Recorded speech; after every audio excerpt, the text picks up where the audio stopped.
21 वर्षांची विश्वसनीय परंपरा म्हणजेच संदेश चष्माघर. आता 1999 रुपयात 2 चष्मे. सर्व प्रकारचे ब्रँडेड गॉगल्स आणि स्पेक्ट्स उपलब्ध. प्रोग्रेसिव्ह लेन्सेसची संपूर्ण रेंज. नेत्रतज्ञांमार्फत नेत्र तपासणी. सर्व प्रकारचे कम्प्युटर यूजसाठी चष्मे उपलब्ध. विनम्र आणि तत्पर सेवा. ठिकाण संदेश चष्माघर. गाळा नंबर 31 आणि 32, बस स्टँड कॉम्प्लेक्स, पहिला मजला, दत्त मंदिरा शेजारी, संगमनेर. प्रोप्रायटर अमोल देशमुख. 9150 290 290 आणि 9270 37 41 74.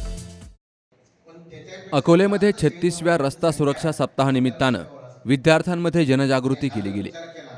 तर वाहतूक नियमांचं पालन करण्याचं आवाहन DR पाटील यांनी केलंय. दिवसेंदिवस वाहनांच्या संख्येमध्ये मोठी वाढ होऊन मोबाईलचा अतिरिक्त वापर आणि नियमांची पायमल्ली होतीये. बेशिस्त वाहतुकीमुळे अपघात वाढताना दिसतायत. संपूर्ण शहरात आणि एकूणच त्याचा परिणाम परिसरामध्ये जाणवतो. बेशिस्त वाहतुकीमुळेच अपघात होतात. ही बाब फार चिंताजनक आहे, असं प्रतिपादन RTO अधिकारी DR पाटील यांनी केलंय. राष्ट्रीय रस्ते सुरक्षा सप्ताहानिमित्तानं अगस्ती महाविद्यालयात विद्यार्थ्यांमध्ये वाहतुकी प्रकरणी शिस्त आणि नियमांची अंमलबजावणी करण्यासाठी रॅली तसेच प्रबोधनातून जनजागृती केली गेली. नियमाचं पालन केलं, कारण आता या नवीन युगात वाहन एक कंपल्सरी विषय झालेला आहे. ट्रान्सपोर्टेशन इतकं फास्ट झालेलं आहे की आपण फक्त गावातून शहराकडेच नाही तर शहरातून दुसऱ्या शहराकडे, एका राज्यातून दुसऱ्या राज्याकडे आणि एका देशातून दुसऱ्या देशाकडे आपण अगदी स्पीडने जायला लागतो. ज्या फ्रिक्वेन्सीने दररोज तुम्ही तुमच्या घरापासून कॉलेजला अपडाऊन करता, त्याच फ्रिक्वेन्सीने आज बरेच लोक एका देशातून दुसऱ्या देशात दररोज व्यवसायासाठी जातात आणि परत येतात. कारण जेव्हा तुम्ही डाव्या बाजून चालतात, तुमच्या मागे येणारं वाहन तुम्हाला मागून दिसत नाही. आपल्या मागे डोळे आहेत का? परंतु जेव्हा तुम्ही उजव्या बाजून चालतात तेव्हा तुम्हाला समोरचं वाहन दिसतं आणि समोरच्या वाहन चालकाला तुम्ही दिसतात.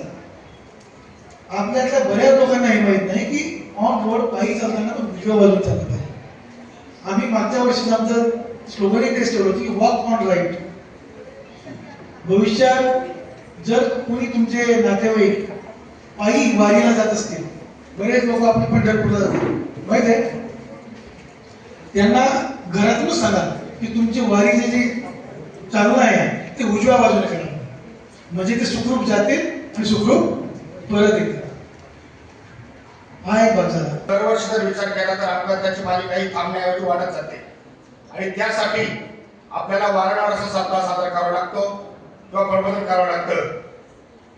साहेबांनी आपल्याला वाहतुकीचे नियम कसे असावे, कोणत्या बाजूला चालावं, वाहनाच्या काय काय तपासण्या कराव्या हे सर्व समजून सांगितलं. साहेबांनी जे सांगितलं त्याच्या पलीकडे काही नियम असू शकत नाही. परंतु मी एकच सांगतो, आता परवा आपल्या द्वारकाला मी एक अपघात बघितलेला आणि त्या अपघातामध्ये 7 जण एक्सपायर झाले. तो अपघात होण्याच्या अगोदर साधारण अर्धा तासाचा व्हिडिओ त्या मुलांनी काढलेला होता.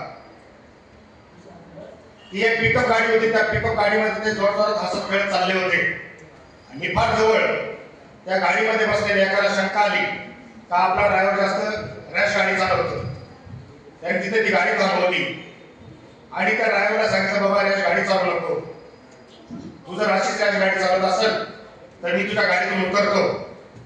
आणि तो बिचारा तिथं उतरला, त्याचं मनोगत पेपरला आलं होतं, त्यांनी वाचलं.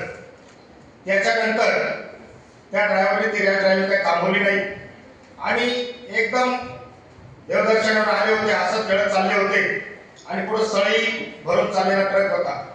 त्या ट्रक ड्रायव्हरने अचानक ब्रेक मारला आणि पाठीमागची गाडी त्या सळई लागण्याच्या ट्रकवर आदळली आणि सगळे सळाईच्या जागात घुसल्या आणि 7 जणांचा दारुण झाला. महाविद्यालयाचे कर्मचारी आणि सर्वात महत्त्वाचे जे व्यक्तिमत्व आम्ही मानतो, या ठिकाणी ज्यांच्यासाठी हा कार्यक्रम या ठिकाणी शेळके साहेबांनी, पाटील साहेबांनी, पोलीस विभागाने किंवा RTO विभागाने आयोजित केलेले आहे ते सर्व महाविद्यालयातील विद्यार्थी. मी बऱ्याच वेळापासून या ठिकाणी बघतोय सर की तुम्ही ज्यांच्यासाठी कार्यक्रम आयोजित केलेला आहे व ज्यांना सर्वांना नियम माहिती आहे की आपण सर्व पुढे बसलेलो आहोत, फ्रंटलाईनला पोलीस विभागाचे पत्र बसले, हेच सगळे लक्ष देऊन ऐकतात आणि पाठीमागे त्यासाठी कार्यक्रम आयोजित केलाय. सगळ्यात महत्वाची गोष्ट की सगळ्यांचे डोके खाली होते, मोबाईलमध्ये गुंतलेले होते. इव्हन काही जण चहा सुद्धा मोबाईलमध्ये बघून पित होते. आणि मग प्रश्न असा पडतो की हा कार्यक्रम आयोजित करायचा कशासाठी? कारण आम्ही सर्वजण या ठिकाणी व्यासपीठावर बसलेले असतील किंवा आमचे पोलीस मित्र असतील, सगळे पोलीस कर्मचारी असतील, या सर्वांना नियम माहिती आहेत. आपण सगळेजण शिस्तीमध्ये येत होतो, दोनचे ग्रुपने आपण चाललो होतो. परंतु कितीतरी मुलं आपल्याला सुद्धा ओव्हरटेक करून निघत होते. त्याच्यामध्ये काही महाविद्यालयीन विद्यार्थी सुद्धा मी बघितले.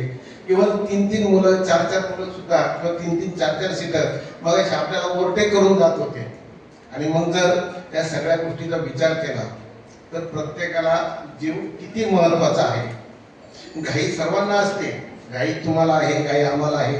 जन्माला आलेल्या प्रत्येक माणसाला घाई असतेच. फोर व्हीलरवर बसल्यावर सीट बेल्ट लावलाय का? सीट बेल्ट लावल्याचे काय फायदे होतात मी स्वतः पाहतो.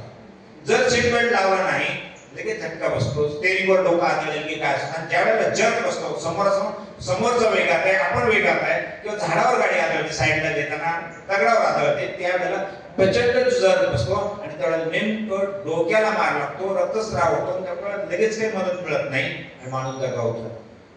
गाडी दुरुस्त होते, माणूस दुरुस्त होत नाही, तो अपयशी होतो, जखमी होतो, त्याचा मृत्यू होतो. आणि त्या कुटुंबामध्ये ती गाडी चालवण्यासाठी जे फ्युएल वगैरे भरणं तो नंतरचा, माणूस असेल तर फ्युएल आहे. हेल्मेटचा वापर करा. गाडी चालवताना मोबाईलचा वापर टाळा. मद्यप्राशन करून वाहन चालवू नका, असंही आवाहन पाटील यांनी केलं.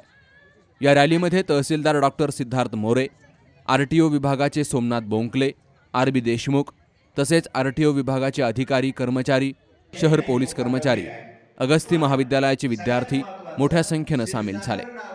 Bharat Reghate, C news Marathi, Akole. दादा, अरे 7 दिवसावर आले लग्न, सगळी तयारी झाली, पण फर्निचरचं काय? गृहवस्तू भांडार 10 ठिकाणी फिरण्यापेक्षा आपल्याला हव्या असलेल्या वस्तूंच्या हजारो व्हरायटीज एकाच ठिकाणी पाहायला मिळतात, फक्त गृहवस्तू भांडार मध्ये.